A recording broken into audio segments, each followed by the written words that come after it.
strive to make the right decisions for our city and its people. We thank you for our successes, but also we seek your help for when times are difficult. And we ask you tonight to be with those who face layoffs at Our Lady of Bellefonte Hospital. But we also thank you for those who have immediately stepped up to find solutions. Be with them and be with them in the coming days. Be with our city manager, our staff and employees, and those in attendance this evening. We pray this in Jesus' name. Amen. Stand and salute.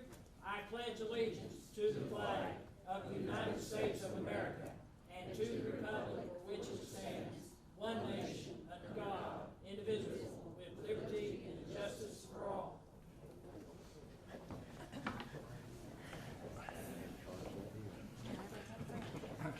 Thanks, Mike. I appreciate it. Motion to receive and file the agenda. So moved. Second. All in favor? Aye. Motion to receive and file the minutes of the regular meeting of January 9th, 2020. So moved. Second. Any discussion on those minutes? All in favor? Aye. Hearings and reports. Commissioners? Go ahead. I always want to welcome everybody this evening to our evening meeting. I just wanted to make mention we had a wonderful MLK service on Monday, and it was well attended, and I want to thank kudos out to the Presbyterian Church, who always puts on a lunch and gives their facilities up, and so it was a great day, Mayor. That's all I have. It sure was, Commissioner. One of the best ones that I thought with the weather they'd probably not have a very big turnout, but it was as big as ever. Sure was. Anyone else? I just have a real quick and more of a public thank you than anything. I had a quick trip to Boston, but before I left, I met with a fabulous group of high school students from Ashland.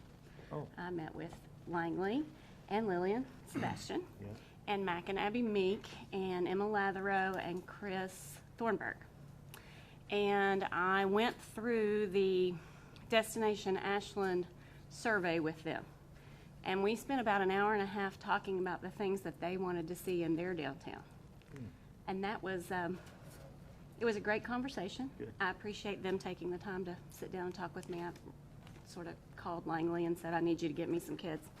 But it was really cool to hear what they had to say, and they are working through, and Catherine and Michelle, you'll get a kick out of this. They're sharing the survey everywhere on all their social media channels, and I hope that we'll get some play out of that, because I think it's important to hear what they want to see in their downtown and in their city. Absolutely. I look forward to sharing those with the Destination Ashland team the next time we meet, and it was great. Terrific. So thank you to all Well, we're those going to who depend helped on me. a lot of those kids to be part of the 240 plus activities Yes. that we have. They were super excited to hear about that. I bet. Okay. And you see the fence is up, or as I think as Commissioner Spriggs called a gorilla cage one time down on 15th Street at that restaurant, but it's kind of a gorilla cage over there now, but it's real progress, and I think everybody's going to be really happy when we get through with that. It's going to be a real iconic centerpiece for downtown Ashland. It's going to fit in so much with Roger Brooks's presentation to us, and those of you that were there, or I think you can still get it streaming. Jeremy, can we still get that on MyTown TV, who, by the way, we can't say enough about them, what they brought to our community, and open it up everything, sports, yeah, and city council, other governmental agencies and all, to people can sit at home and watch everything that takes place. And there are just so many things they brought to them that helps all of us understand things a lot better. But Mr. Brooks, talked about this. He showed all of these things of these different cities throughout the United States in particular, and many of them similar to our size, some smaller, some larger, that they tried to find a location somewhere in their immediate downtown that they could put a gathering place. So we kind of already had it, not as large as we wanted or even needed maybe. Our largest space would be 14th Street, our city parking lot, but it's next to the Paramount, so we don't want to infringe on that. But the footprint of this park that's going in at 16th Street is going to be much larger than what the plaza was before. It's going to have 2 beautiful big fountains. We're going to have seating that can move around. There's going to be permanent seating around those fountains. They're going to shoot water all kinds of directions and have a light show with those. And there's going to be trees and green space. It's going to be beautiful. And it's a 6-month, we hope, a 6-month project to be complete. It's being done by local contractors, DebCon, who was responsible years ago for most of the streetscape we have in downtown Ashland. So you have somebody that's from here and is around here that have just as much pride. We've had 2 meetings with them already, and primarily under the leadership of our new engineer, Steve Cole, has just done an absolute wonderful job in putting the bid package together, getting the bids in, getting a lower bid than we got the last time, and with people that also have pride in our community. They're going to do the very best job possible. And are going to work with the church and the other agencies close to that park area, so we won't be as invasive as, the least invasive as possible during that 6-month period. I think our citizens will be very proud of this when we get through. Commissioner Goode mentioned Bellefonte, and I have been in contact with the leadership at King's Daughters and with their executive board, with their president and CEO. And as you've seen in the paper, a few things, and I think it's been on Facebook probably, that I'm very proud of King's Daughters as well as St. Mary's and Cabell, who have jumped to the front to, I mean, you gotta picture this now. I had a 5-co meeting Monday, and where all the governmental leaders around here are going to that meeting, and I found out about 10:30. And when I got to the 5-co meeting at East Park, Bobby Carpenter, who is the county judge executive of Greenup County, found out on his way to that meeting. So it's so I'm thinking about us, and we're not directly going there for a payroll, but the people who work there found out about the same time.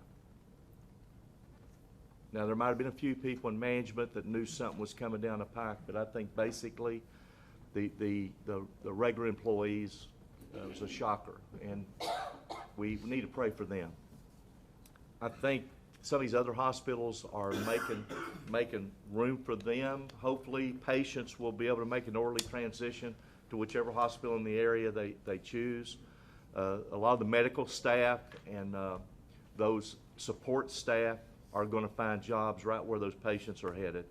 So some of those people are it won't be long. I think they'll be employable again. But right now they have to be going through. They have payments.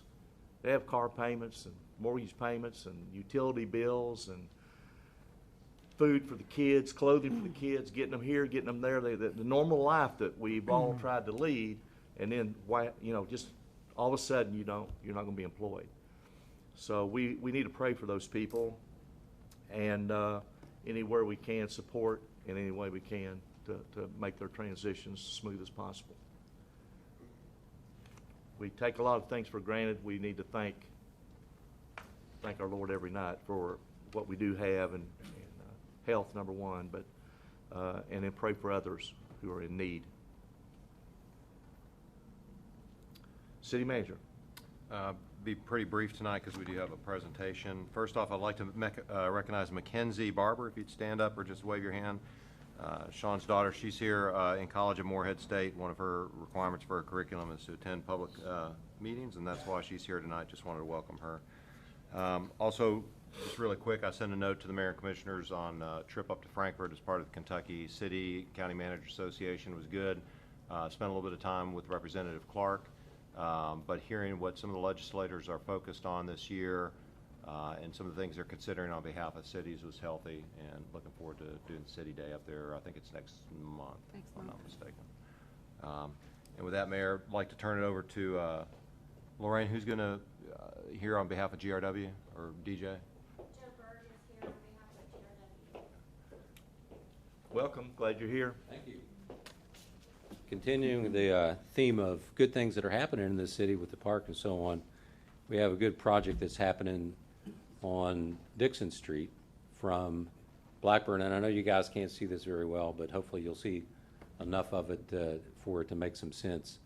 This project came about, due to water line issues on Dixon. Right now, there is an 8-inch water main that runs from Blackburn to Pollard, and it's subject to damage from high pressures. It's got some age on it, and also hydraulically for the entire water system, it really needed to be upgraded from an 8-inch line to a 12-inch line. So that's the impetus behind this project, is to upgrade the water system. At the same time, there are other issues on Dixon that needed to be addressed. There's some storm drainage issues. It's not the best, it's not the worst, but it could be upgraded. And of course, there's no sidewalk on Dixon. So as you do a water line project, of course, you're tearing up the street, replacing the water main. You're also tearing up the street as you do the laterals and make service reconnections. So as you're doing that, it kind of makes sense, well, let's maybe address some of these other issues. So it came up with a plan to replace the water line with city funds, and then there's community development block grants that are going to be used to do the other improvements, the storm drainage improvements and sidewalk improvements. And so we designed this, the water line really is the easy part of this project.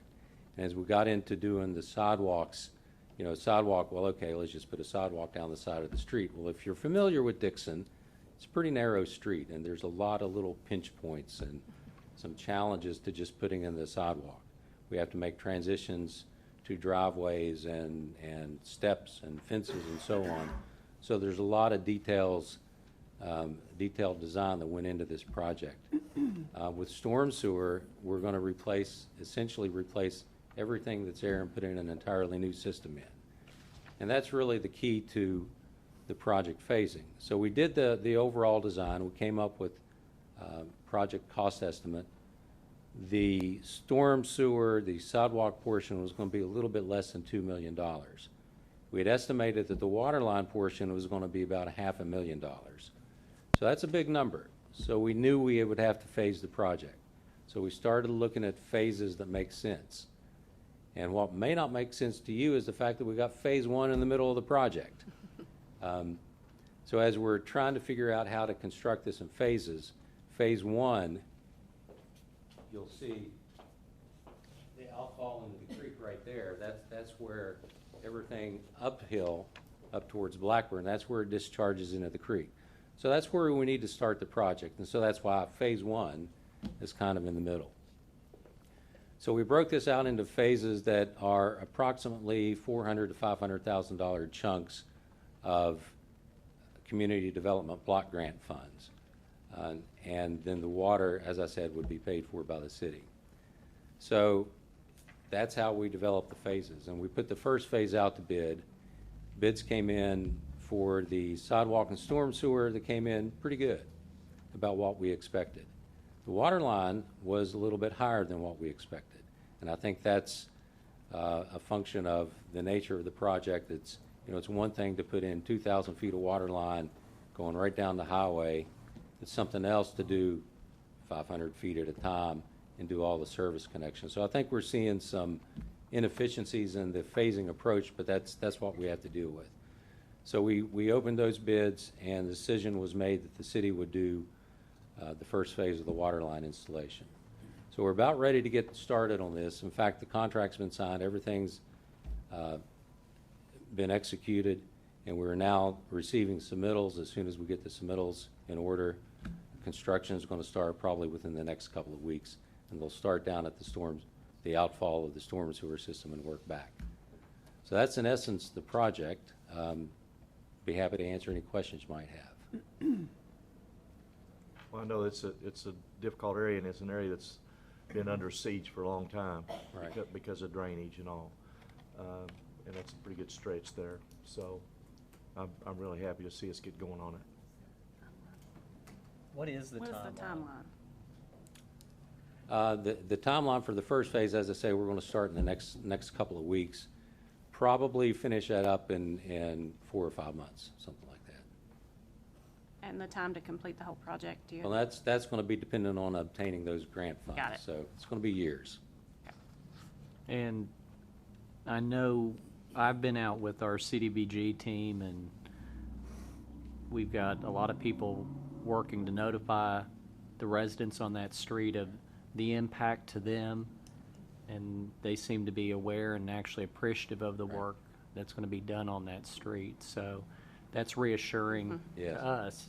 Yeah, from the start, we've had positive reception on all of this. Anybody else? Mr. Byrd, thank you very much Thank for you. being Okay, here. thank you.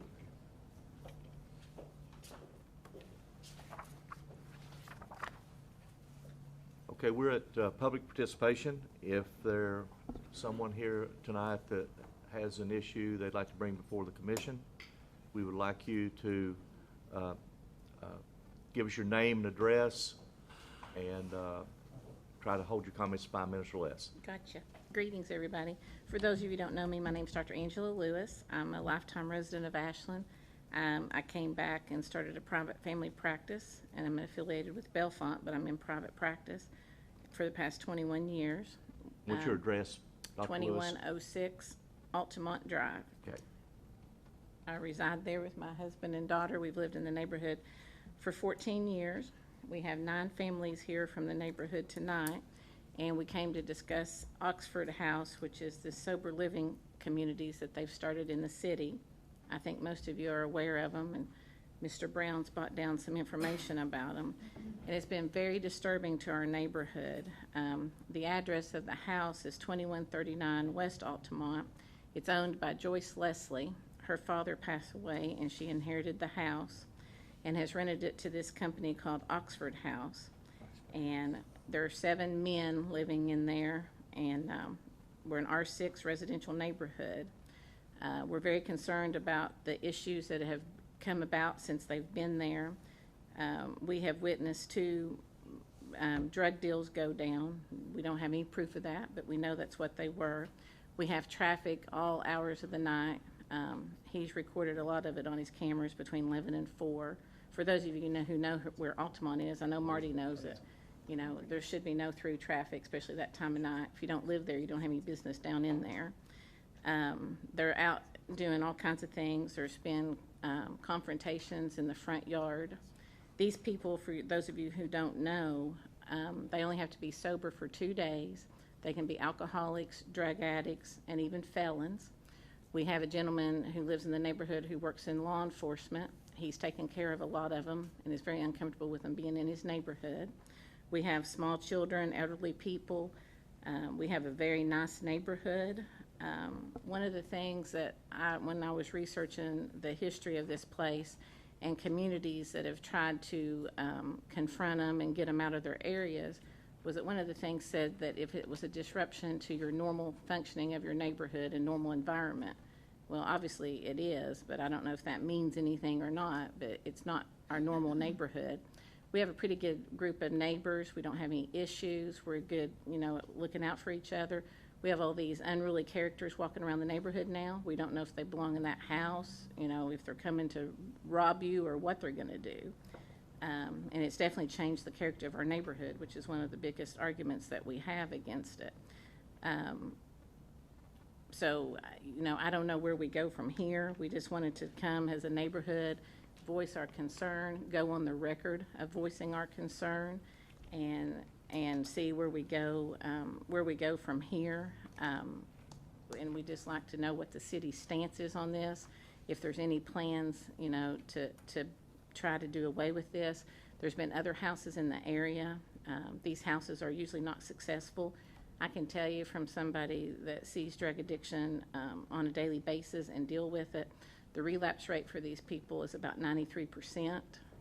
And, you know, we're in between 2 schools. We've got Verity right there. We've got Hager. We've got all ages of children in our neighborhood. I mean, this is just, and I know I can probably speak for all of you. If this was in your neighborhood, you would be very upset. So that's why we came tonight, just to see where we were. I'm glad you came. Well, before you sit down, first of all, council, I'd like Chief to address a little bit too, but first our council, Well, I because think, we've been through this. Yeah, Right, we- I understand. Yeah. and we've done a lot of research on it, and I think that what we've found is that there's probably a number of somewhere around 2,000 of these Oxford houses in the country at this point in time, and other cities in Kentucky have had, I think Moorhead has 6, Owensboro, we looked at, had 9. Right. The problem is that your zoning ordinances often have prohibitions against the number of unrelated people who can live in a house, but that's been ruled by the courts, including the Supreme Court in an Oxford House case, to be discriminatory under the Fair Housing Acts. The Fair Housing Acts and the Americans with Disability Act, as I'm sure Dr. Lewis knows, is familiar with, provides that the city is required to make reasonable accommodations even to zoning laws with respect to people who suffer from disabilities, and people who are diagnosed as alcoholics and recovering drug addicts are considered to have disabilities under that act. And specifically what they've said, that the only limitations you can put on the number of people living in a house have to be non-discriminatory. They have to be applied to everyone. So if you say you can't say you can't have 5 unrelated people in a house unless you're going to say you can't have families of 5, and obviously that's not a practical matter. Now, what is true, just because you can't discriminate based on the disabilities on the number of folks, doesn't mean that other laws uniformly applied and enforced in a non-discriminatory manner can't be enforced and taken care of. If there's drug deals going down, they need to be reported to the police department. I know the chief will investigate things, and they need to probably call 911, not just make a report later on, so that somebody can come out immediately. There are common law proceedings for nuisance, and I think in your letter you talked about the nuisances, and there is such a thing for common law nuisance, but that's a high level of proof.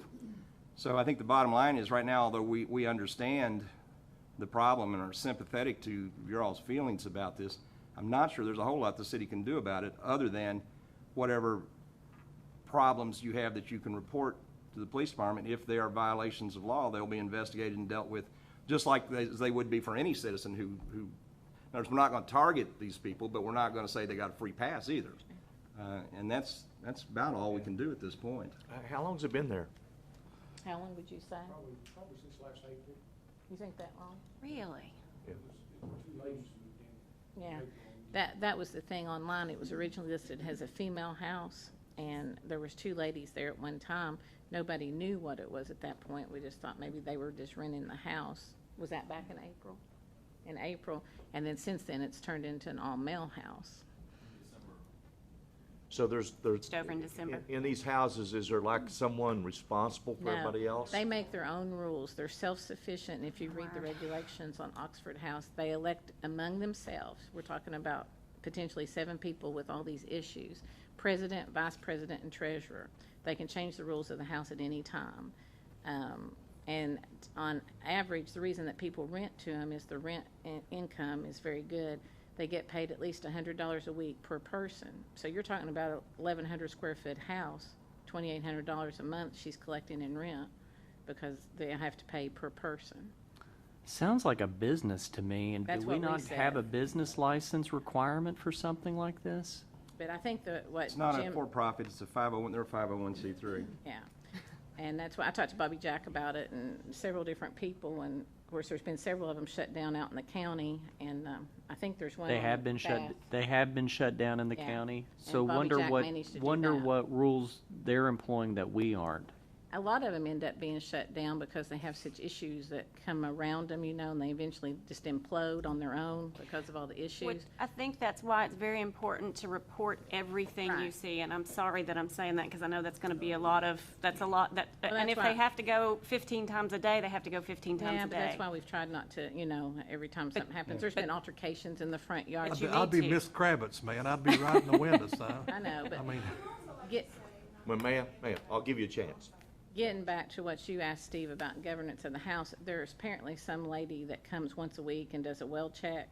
And most of the time when she comes, it's to throw somebody out. There's altercations in the front yard because somebody's not doing what they're I was supposed gonna to say, you do. probably ought to report to them too, because at least their website, they say that they expel anybody who relapses immediately from the house, and if they're aware of some of these problems, they may take some action also, I don't know. Right. The other issue is, I don't know, when you drive down Altamont, there's a lot of parking on the street. And if 7 people reside in this house, there's parking for 2 vehicles. We've never had more than 2 up there. I'm sure most of them don't have vehicles, but that would be an issue if we start, and that has been an issue some, with increased street parking and things like that. There's always out-of-town cars there. There's been cars from Georgia, several cars from Ohio and West Virginia. I don't know where all these people come from, but, So, do you know the owner of the house? Joyce Leslie, yes. Okay. She grew up in that neighborhood. Charlie Williams was her dad that passed away, and then she's rented it to these people. Okay, so, I tried to call her. She didn't return my call. so if this is nationwide, Oxford Houses Yes. Council, so how do they form? They prey on cities with high drug abuse, and they go to the want ads of rental properties and look at websites and stuff, and they call people. A set of our neighbors, his mother had a 5-bedroom house for rent, and it was funny that all this came about. And they called her and approached her and wanted to rent her 5-bedroom house. She called her son and asked him about it. He said, "You do not want anything to deal with those people." She said, "They've offered me 3 times what I can rent my house for." And he said, "I don't care." He said, "You don't want to get into this." That's how they that's how they find these houses. They offer people and promise them all this rent, and then people rent to them. So are the people living there, are they paying to be there? Yeah, but I don't know where their money comes from, because you wonder, how do they have $100 a week to pay rent? Well, they actually, I think Chief and I both researched this. There's actually federal statutes that mandate that each of the states has to set up loan programs for the Oxford House model. So what actually happens, I think it's not the national organization that pays the rent. The individuals each pay rent, but there's a loan process they go through, and they get loans, I think, from the state, Chief, if I'm not mistaken. What in the world? The one thing that I thought about, which I don't even know if it's possible, if there could be some kind of a city ordinance or something passed that people that were going to rent to them had to notify the city. It would be nice if you knew what was in your neighborhood. We went for several months and didn't even know what was there. How scary is that? I don't know, is that Well, discriminatory? that'll take us back to the discussion that we've had for a couple of years about basically registering rental properties, and you'd have to do it for everybody who has rental properties. And We've had a couple I since I've been understand. mayor this time, that neighbors started complaining, we didn't know anything about it. It wasn't Oxford House, I don't know what it was But Sherwood I mean, area. that brings us back to that whole discussion. Yeah. And a lot of these people are convicted felons. I don't think it's a bad You're not idea. talking just misdemeanors, you're talking felonies. Yeah. Well, Well- whatever you would do, it would have to apply Everywhere. universally Yes. to everybody, not just to any particular model. And at one time, I know the chief and I have talked about proposing to you all at some point a nuisance-type ordinance that would put some responsibility on property owners for Yeah. what goes on in the houses they rent. And we've Well, I say we move forward with that. actually, Yeah. we Make a could do motion that on a for fairly that. quick basis, because we've had the discussions between You ourselves. have 2 that- seconds and down looked here. at some of the other cities that have done that. And I understand all that, and I know your hands are tied, we all understand that. It's just a shame, I just hate to see the whole city, not just our neighborhood, and any city We don't want to be infiltrated with stuff exploited, like and we this. don't want our neighborhoods exploited No. for And, profit. God knows there's a need for rehab, if there ever was a need for anything, but it needs to be in a controlled environment and not like this. They don't need to be in neighborhoods unsupervised. It blows my mind that they're unsupervised. Jim, is there It's just- am I speaking out of turn? What's the conditional use? Is that just for clinics, or does that, Well, yeah, the problem with all this, is that we're required under the law to make accommodations with respect to handicapped people, and these are deemed by the courts to be handicapped people. So it's not even a question, do we have something in our zoning ordinance that might apply to them? The issue becomes that we have to make an accommodation for them that you would not have to make for other people. In other words, if a fraternity decided they wanted to move in and have 20 fraternity guys in the house next door, our ordinance says they can't do that, and we can enforce that. Why we can't enforce that against Because these it's a people, disability. because they are considered to be disabled under the statute, and it's considered to be discriminatory if we apply And those you'll rules lose in to them court. in this instance. Yeah, you'll lose. There was one over on Sherwood Drive, and I don't know what type of people it had in it. but Brain it- injury. It actually got shut down, and then they had to reopen it because the Yeah, state that's, mandated that we're it be keenly reopened. aware Yeah. of that. Exactly, because we got sued. Been and- down that road. well, there's another Oxford house going in, Bath Avenue, Yeah. there was a business after hours today. yep. Yeah. Well, Well, they do it business after hours. Oxford House came. There was a business after hours. It was a partnership with Frontier Housing and the Oxford House at 30-something Bath Avenue, wasn't it? Yeah. 30 And the Alliance, Ashland Yeah, Alliance. yeah, I got it in my sponsored. email. I got an invitation as well. Do you think that there's people around the city that support this? I can't imagine anybody would be comfortable with either. that model in their I wouldn't be. But anyway, I Especially want- with no supervision. There's no sense in taking up any more of your time. The only thing that we'd ask is if somebody would follow up with one of us in a few weeks, if there's anything to do, whether there is or isn't, we'd just like an answer as a neighborhood. Well, Dr. Lewis, let me say it like this, and we've been up here together several years, and I've been here many years, off and on. And look at this the same way I look at a lot of lesser problems in neighborhoods. Neighborhoods are sacrosanct. We feel like our own, and as you said, we want to address things that are bothering your neighborhood. We're not in it, but if it was in our neighborhood, I understand. we would look for help and hope for help, Understand. hope for some crack in an ordinance that something can be done. We'll do everything we can legally, understand. and in turn, the chief will step up.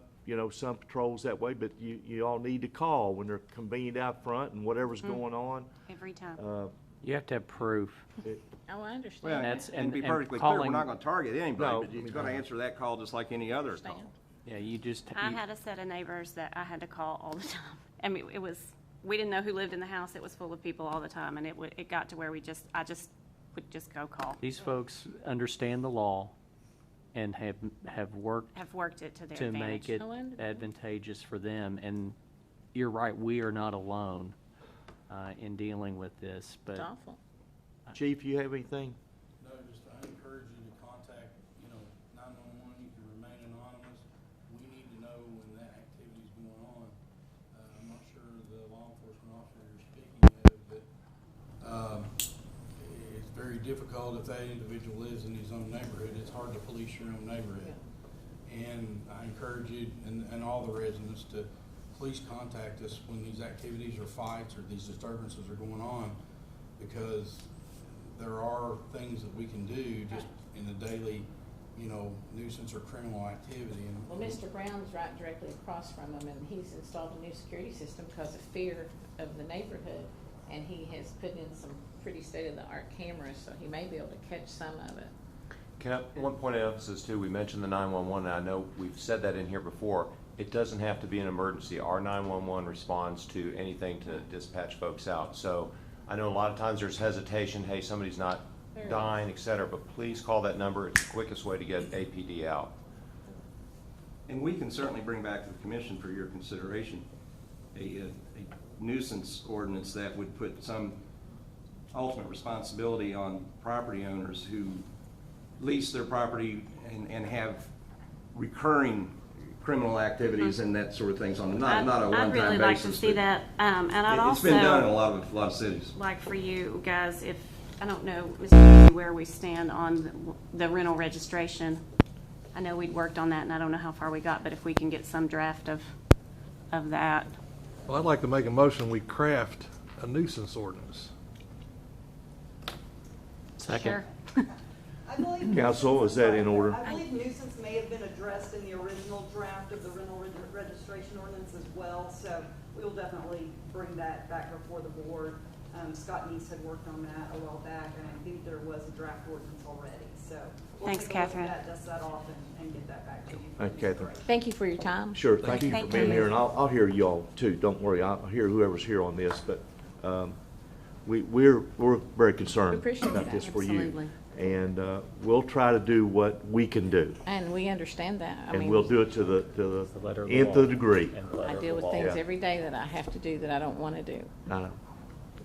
And on behalf of the hospital, I've been active at Bellefonte for over 21 years. I've cried for 3 days.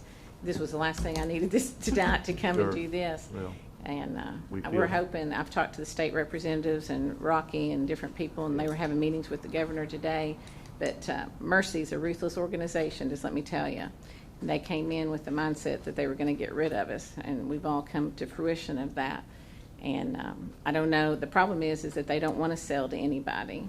And if they hold on to it till the last minute, then there's no hope.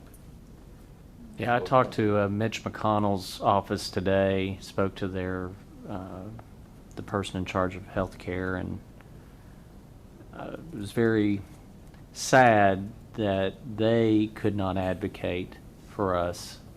That was basically what I was told, because it's a private entity. Right. Senate ethics rules prohibit, but I sure think fighting for our people is important. Well, it's so sad, you know, I'm at an advantage because I've always been in private practice, and my office sits down from the hospital, and I own my office.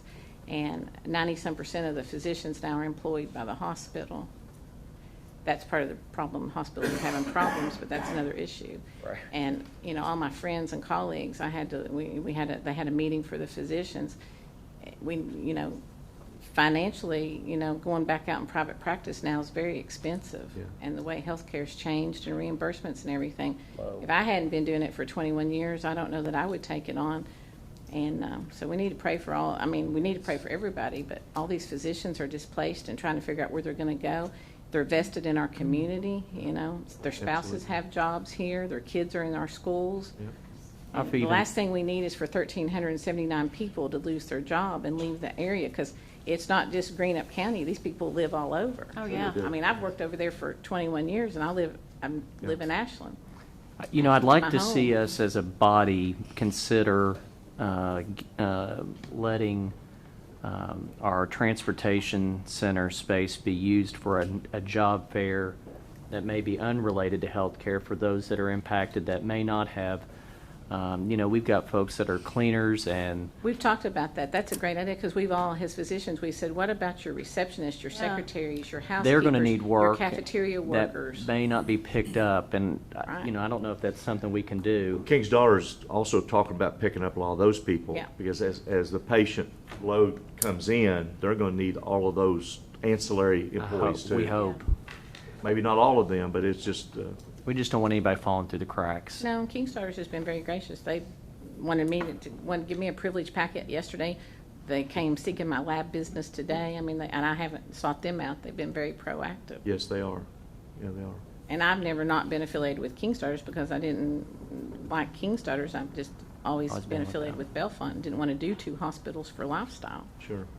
You're gonna be okay, aren't you, though? Yeah, I'm solo, you know, by myself, not employed, but, you know, it's just, everything that I do has to change. But I'm still, everybody's called, our phones have rung off the hook, wanting to know if we're still gonna be there, you know, our patient Confusion. wonder. And we are, and this would be the last time, the least I can do is be there for my patients. I mean, I don't wanna leave the area anyway, I'm not leaving Ashland, so. We don't want anybody to leave. I'm gonna keep doing what I do, and I've gotta decide if I'm gonna do hospital at King's Daughters or not. You know, doing hospital and office like I've done for 21 years, that's a dying breed. Yeah, sure is. I've gotta make that decision personally, but I'm gonna be in my office just like I always have been. Thank you very much. Thank you. Thank you. Well, Anybody else would like to speak on this, you're welcome to. Mayor, before we move on, though, I think Commissioner Goot made a motion, and I think I may have heard a second, we didn't.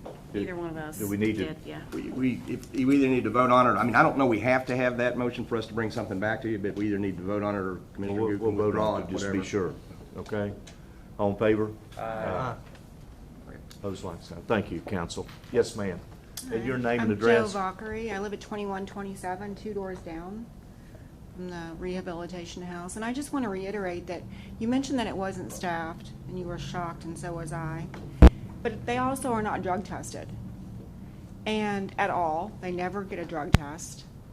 And they also are not required to be in any kind of rehabilitation. So while I work for the state of Kentucky, so I understand all about the house on Sherwood and that it's run by the state and its purposes, that it is staffed, I also know that Oxford House doesn't seem to care about really the rehabilitation or success of these people, because they're not requiring that they are in any kind of AA meetings, or that they're even drug tested weekly. So basically, right now, as we sit here, we could have 7 men doing meth 2 doors down from me, because nobody is checking on them. The only time the lady comes is when something's going on, or somebody there calls her.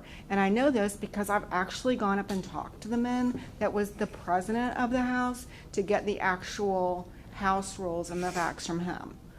I mean, I'm not opposed to drug rehab. Like I said, I'm familiar with this. I work with the juveniles in this area. It's very important. But that's not what this Oxford House is doing. This is not their service. They're in this for money, solely for money. I mean, it would be a different situation if we had a house that was staffed, people that were required to be tested and were required to be in some kind of class or AA meetings. I would have a different stance about coming here and complaining about that. But this is not what this house is. And I just wanted to make you all fully aware that none of that is going on. Well, it's amazing information. Thank you. Yes, sir. Come on up. Yeah, my name's Claude Brown, and I live at 2409 Blackburn Avenue with my wife. We've lived there, or owned property there my entire life, and my side yard is right across the street from the residence we've been talking about. And as far as these drug deals, a car pulls up 10, 11, 12 o'clock at night sometimes, and somebody runs out of the house, they come out there, stick their head in the window, they go back in the house, they come back out, boom, it's gone. And so by the time you see this, the car's gone. And to call the police, it's like, well, are we going to call the police or not? And my question is, well, I've got cameras now. I've spent quite a bit of money putting a very expensive burglar alarm system on the house and high-resolution cameras. So I can provide, if anything happens, I should be able to provide, film of that or recording. And so, and then one other, should we still call the police? Absolutely. Yes. Just, if you get a description, if you've got a red and white car, or you got Well, a green car. I have right now, me and another fellow here, we have license plate numbers of the one car that's been coming by on what we think of the drug deal. So we can provide you that. See, that's what's important, to go ahead and let the 911 dispatcher know. There could be an officer parked 2 blocks from your house, or on patrol, or on the way to another call, may pass a vehicle. It's vital that we know when it's going on, and we can set, some type of evaluation to see how patterns are running, things of that nature, based on what you're telling us, or based on the calls coming in, because our computer-aided dispatch does give us ability to research calls, the times that there's happening, so it allows us to, it's very difficult to just do random patrol and try to catch someone. We depend on the eyes and ears from our citizens, and we want you to partner with us to tell us those things that are going on. The thing also is that a lot of times, even though you may see what you think, what you assume is a drug deal, we need to know that so we can start looking for those vehicles, or be in the area, or be watching vehicles coming from that area, so we can establish what we call reasonable suspicion or probable cause to make these stops and make inquiries. If they, it's difficult just to go on and rely on, that was a green car that was there for 5 minutes. I need to know a little bit more, and my guys and gals need to know what they're looking for so they can articulate the reason to stop somebody. And then we can go from what they call, investigative techniques on a traffic stop or something along that line. We do it every day, we do it every night, every shift. Believe it or not, we get just as many narcotics off the streets on somebody that calls like that than our task force does making larger buys. So I encourage neighborhood, please call. It formulates a plan for us. Well, I've had the cameras in for about a week, and I'm getting anywhere from 5 to 10 movements of traffic stopping at that house between 10 p.m. and 3:30 a.m. According to the Oxford House rules, there's not supposed to be guests that stay all night. What they do, they bring in the girls. They stay till about 3:30 or 4 in the morning, and so that's a lot of times somebody's coming to pick up the girls or the girlfriends. Now remember, these regulations. They carry red cups. We can't regulate that or Right. enforce them criminally or anything of that nature. It's the activity. But if I review the film and it looks like a drug deal, then I ought to call you guys and provide you. Yeah, absolutely. Let us know. And I can put you in contact with our community resource. He doubles as our DARE officer right now. be glad to meet with you and come out there. And I'm telling you, I encourage you to set up a neighborhood watch for your area. I mean, you're all together now. I think collectively as a group or as a neighborhood, you're all impacted with it. We need to be working with you, and you are our eyes and ears. It's called community policing for us. You're all our assets. How do we do that, Todd? I'll get hold of Troy Patrick and get you and Troy together and set up a meeting. You don't even have to meet out there. We can meet down in our community room at the police station, away from there. Just make your own neighborhood watch. Yeah. And some neighborhoods have recently gotten the mailers on neighborhood or next door. That's a real thing that we started, and neighborhoods, set their own parameters and set their own watch and their own communication. In fact, we can't even see it unless you invite us. So there's all kinds of way to communicate, not necessarily by phone, from house to house. We're all into social media today, and that's a platform. You all do it privately, and nobody else can see it. I've just got one more thing, and I think you guys are pretty well aware of the situation, but I know that under the ADA, you have to make a reasonable accommodation, and so it becomes what is reasonable.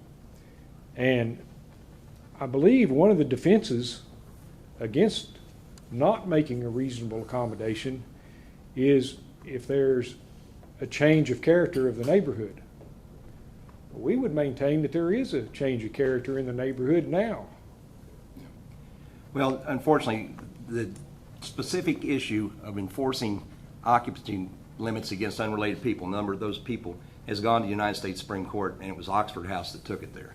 So that ship has sailed. And probably covering that this was held that it specific was not issue? that it was a reasonable accommodation not to enforce occupancy limits against unrelated people only. So you can have an occupancy limit. You can say there cannot be more than 5 people living in a house, but you got to go to that family of 3 children and tell them one of them's got to go. So that's just already sailed. There are other things we can look at, but that's not available to us. Well, I've reviewed newspaper articles from all over the United States, and there's been several people. This is all they do is they go into cities, start these houses. They've become multimillionaires just off the increased rent for houses that are, say, original market for the house was maybe $100,000, $150,000. Either they rent the house or they buy the house, and they convert them into these sober living houses. And then with a 90% relapse rate, where they go back on drugs, well, they've got a plan to where, hey, my buddies over here got a rehab place, so you send them into rehab, you get a kickback again for that. So the only people that are making money on this, extraordinary amounts of money, are the rehab people and the landlords. And the people that need the help really aren't getting anything. They're just being shoveled from rehab to a free place to live in a neighborhood and then back to rehab again. The landlords is a business, and I think under our ordinances, if you own more than 2 properties, you can rent 1 property without having a business license, but if you own 2 or more, you have to have a business license. You have to pay the occupational or the net profit fees. Now, I don't know whether these people own more than 1 property, but to your example. She owns 2 in the neighborhood. One of them's not a drug house, but Yeah. she has 2 rental houses. Oh, no, she has 2 neighborhoods, two houses on the same street. So. Yeah. Well, and I don't know whether they have a business license or whether they're paid or not, but that's something that can be looked into. And because anytime we become aware of somebody we think should have a business license and should be paying the net profits or the occupational license, we pursue that, and that's across the board. So certainly we can look at that if that's an issue. I know you don't know this, but what do you think? Once a week or once a month, somebody calls from Oxford House in Baltimore and says, "How's things going?" I have no idea. I mean, who on earth checks on anything? All we know is a lady named Courtney. There's a lady named Courtney. I've seen her. She'll stop by for a little bit, once or twice, once every week or 2. Okay. And like I told you, most of the time she's in an altercation with one of them. I'm not defending their model. I'm just telling you what I've learned. Again, the chief and I spent a lot of time on this. They don't consider these to be rehabilitation units. They are considered purely a residential unit. Their model, or their claim, is that recovering alcoholics and drug addicts do best if they're placed in a residential model. So There isn't any rehab and there isn't a whole lot of oversight. That's their model. Well, better environment, 7 drug addicts all together, that's Yeah. a good chance for Yeah. But we'll do what we can on this end. And we're all tuned in now to Altamont. And thanks for reaching out to us early on to make us aware it was happening, because that was, until you called, we weren't aware. We just want everybody working together. We're not off this, I mean, we're grateful for you all, and thankful for your help. Well, we appreciate that attitude, I assure you. We'll, you know, it's America, you know, and sometimes it protects situations that it's hard to understand why some of these situations are protected. It's America. It's the way it is. Anyone else who'd like to come up front? Mike? As you all know now, I'm service officer for this and in state. We know you, but maybe everybody else doesn't. Well, I'm Mike Wirtz. I am a United States Army veteran. I was born and raised in Ashland. I just retired from the Highway Department. In my hand is a sign, something that's going around, a lot of people don't know about it, is suicide prevention. I'm now suicide prevention officer for my post. There's 22 veterans every day committing suicide.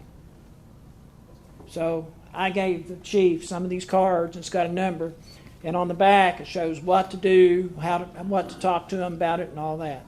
So I'll have more of these next meeting. I go to Louisville next month, so I'll have more of these. We'd all like to have one. Okay. Thanks, Mike, for all your work. Hey, no problem. Okay.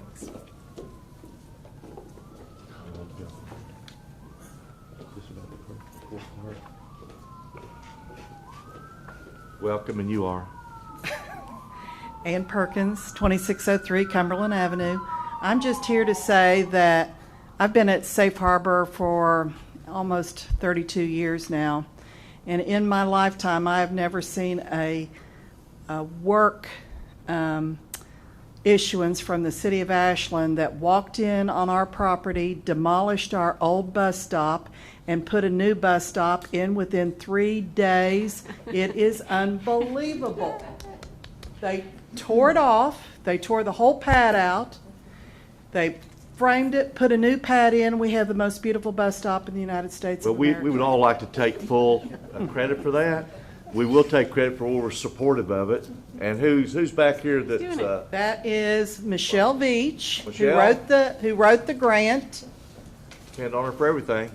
Holy moly. And she and Tony Grubb both took over our transportation department. In a matter of hours, we saw a difference in how we were doing everything. They run it more efficiently, more effectively, financially, it's more stable I thought ground. this They was think gonna- this stuff up, Ann. They think this stuff up. We should do this. We should have this. I Give thought full it was credit. going to be a month long, 6 months. For me, everything is 6 months. It was like 3 days. Yeah. I'm Who actually did it? I would say that, I'm dumbfounded. But I'm also so appreciative because I have a whole lot of people riding the bus because you know, I tell you all the time, I know that. I'm your number one customer. Yeah, and we're But proud of that. I you just remind want- us every meeting. Yeah. Thank you. And Jack Hunter's our street department director, who, these things don't happen unless raise your hand, Jack, so people can see you. Thank you, thank you. He makes it thank you. happen. Who Jack- else? Michelle? Jack, you're a superstar, buddy. And Michelle Grubb up here front. I told those guys, I said, I've never seen anything like this in my whole life. It's the new Ashland. It's the new, and I just want to say, thank you, thank you, thank you to everybody. Thank you. The only thing I'm going to say is, we need, Another one. we need buses running later Amen. for people who are working to come home after 5 o'clock, and we need them on the weekends. Oh, thank you, Yep. ma'am. Thank you. Hey, why is Sam not have a car now? No, he doesn't have a car. He doesn't. You work with our schedulers there at the transportation department. But I'm grateful. Thank you. We appreciate that. Thank you. Anyone else? We're glad you're here tonight. Thank you. Old business item A. Second reading and adoption of an ordinance entitled, "An Ordinance to the City of Ashland, Kentucky authorizing and directing the mayor to execute a facility encroachment agreement between the City of Ashland, Kentucky and CSX Transportation, Inc. regarding the 34th Street Water Line Project in Catlettsburg, Kentucky." So moved. Second. Any discussion? All in favor? Aye. Opposed, like sign. Item B. Second reading and adoption of an ordinance entitled, an ordinance of the City of Ashland, Kentucky, amending Section 2 of Ordinance Number 77, Series of 2019, which is commonly known and referred to as the Budget Ordinance of the City of Ashland. So moved. Second. Any discussion? I think it shows where this money, we're rolling over $1 million from last year, actually $2 million.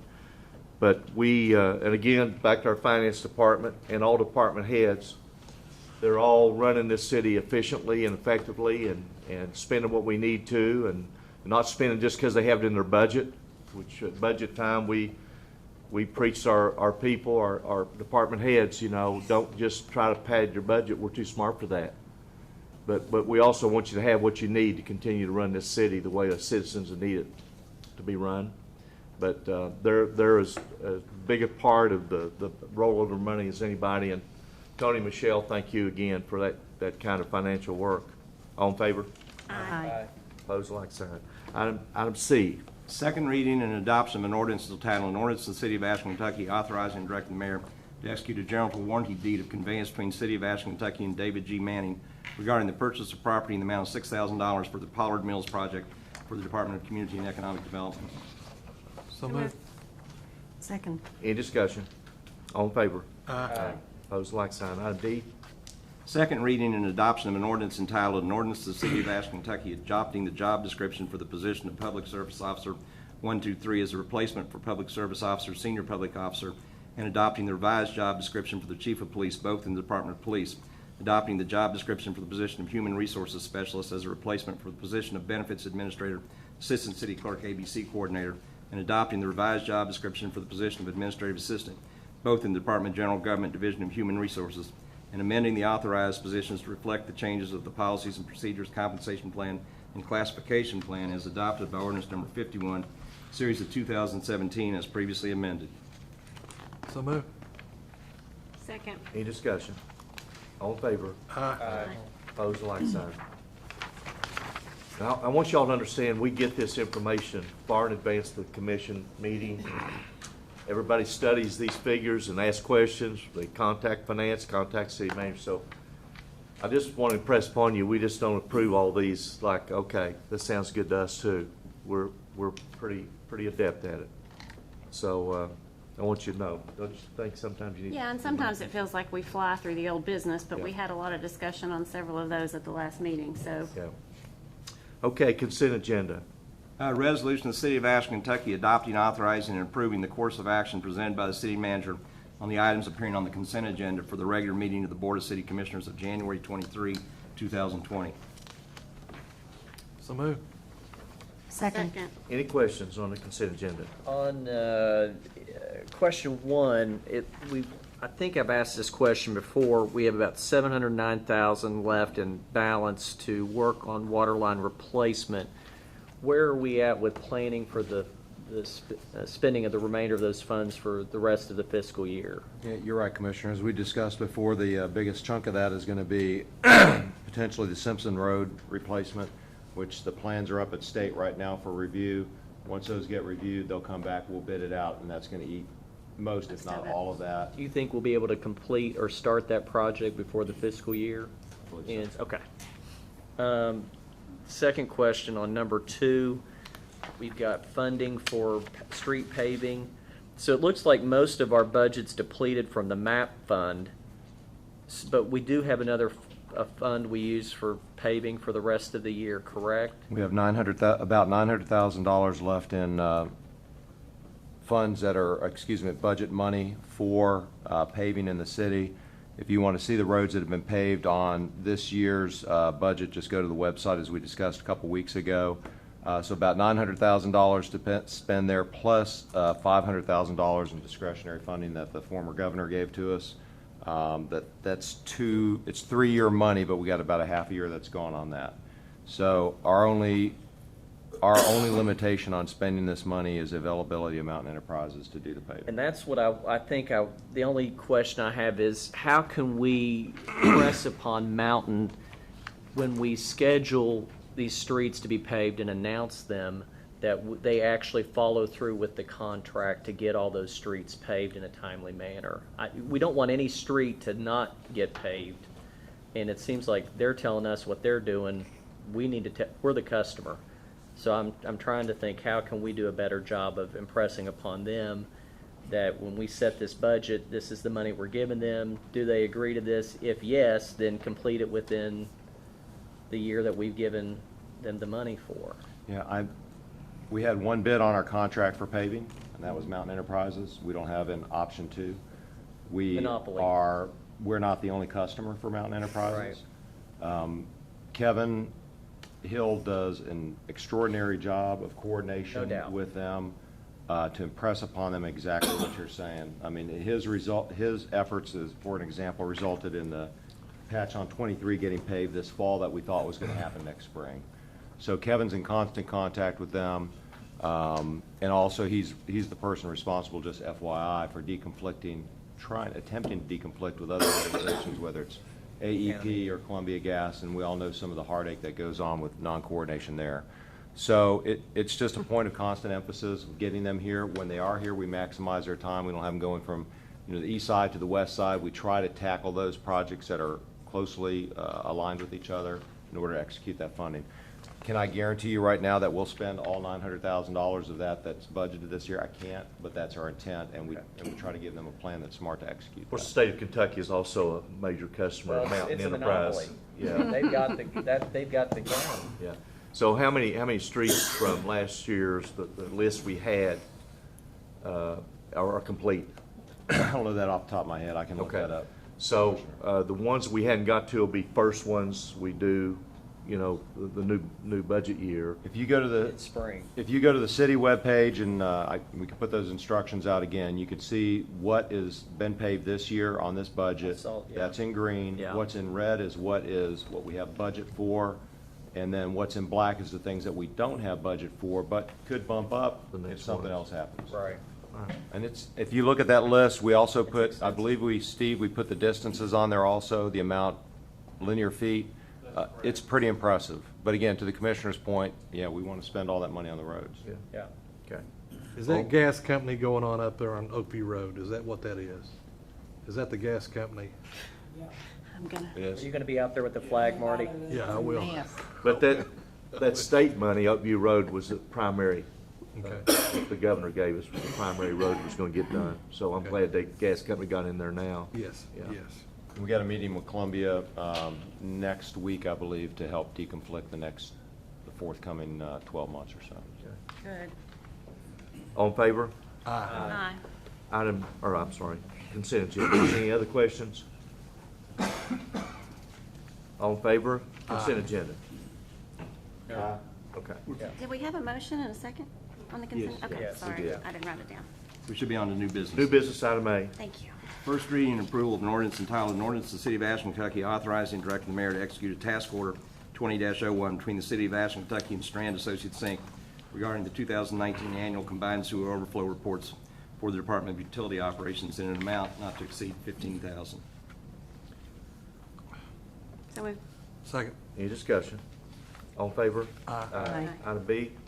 First reading and approval of an ordinance entitled, an ordinance to the City of Ashland, Kentucky authorizing and approving change orders numbers 1 and 2 dated January 7 and January 14, 2020 in the amount of $6,095 between the City of Ashland, Kentucky and Wamick Excavating LLC regarding the Ashland substation site preparation for the Department of Community and Economic Development.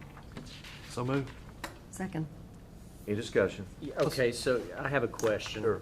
So this is a prefabricated building. So the cost of the prefabricated building is for a, How much? 110? Okay. and is that included in the 164,000, or is that separate? That is separate. That is site preparation. That's laying the foundation, the ADA sidewalks, all the plumbing, All the electrical, electric, everything. setting up for the playground in back of the substation. How many rooms in that building? There's 3 offices, a kitchenette, and a community area, and ADA bathroom. Community meeting area? Correct. What's the timetable, Lorraine, on that? What do you figure? Have it totally done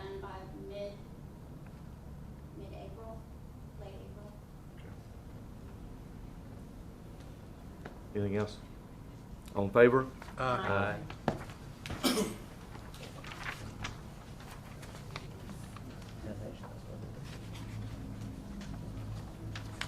Item C.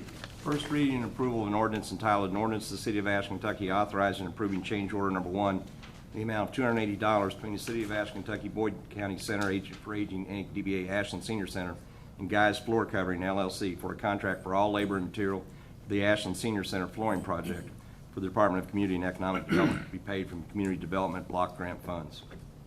So moved. Second. Any discussion? They're very appreciative. It looks wonderful.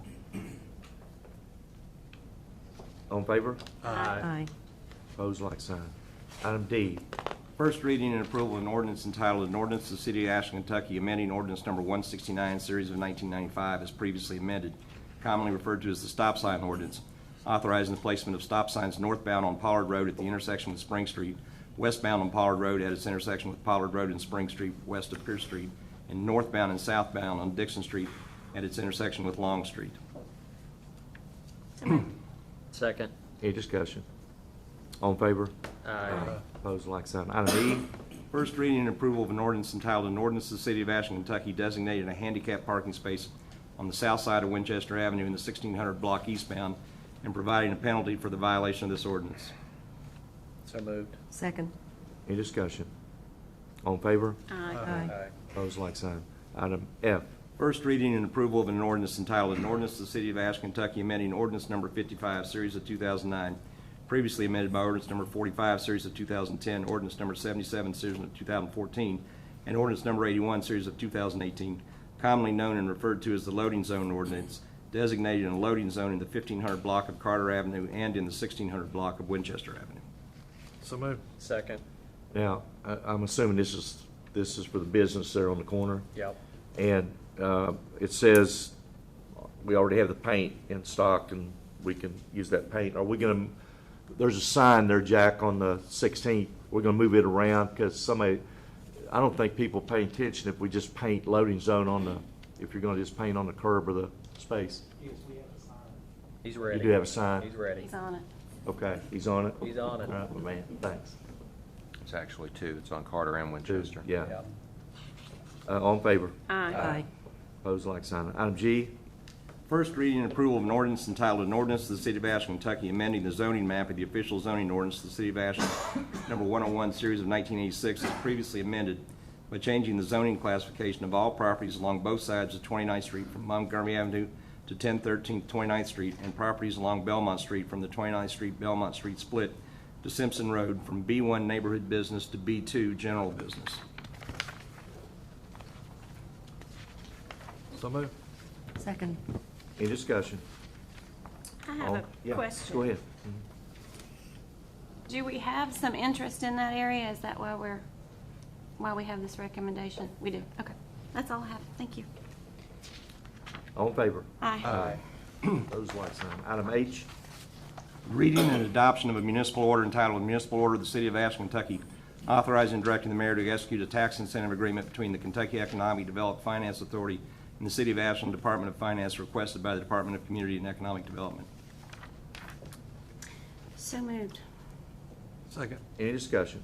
The only thing I think I would like to ask is, based on this, projections are based on convention center, hotel, housing, and other developments, that the board be given, even for the public's consumption, concepts so that they too can see what the vision is for this. Yeah, but that's down the road. I mean, it doesn't have to be done now. I understand that, Okay. but I'm just saying, a public commenting period to see it, Sure. to appreciate it. And I'd recommend we do that by the time we tear that building down. I'm ready to tear that building down yesterday. Get it Yeah. down. Well, this will get us headed that It- way. This is actually part of the process Yeah. to apply for that grant from the state, but it doesn't obligate us to move forward with the Right. project. It just, Right. even if the money's approved, we still have to decide if we're gonna Right. do it or not. But I think it would help us show the public what it is we're trying to do. And I think that's important that, you know, we can't just say, this is our idea, and it's not. It's a collective, Yeah. Yeah, well, there'll be plenty of time for that. I hope. Yeah, there will. I hope we'll have a lot of time to look at it, yeah. All in favor? Aye. Opposed, like sign. Any other new business? I got you. I think we would entertain a motion to go into executive session to discuss an individual personnel matter. So moved. Second. Okay. All in favor? Aye.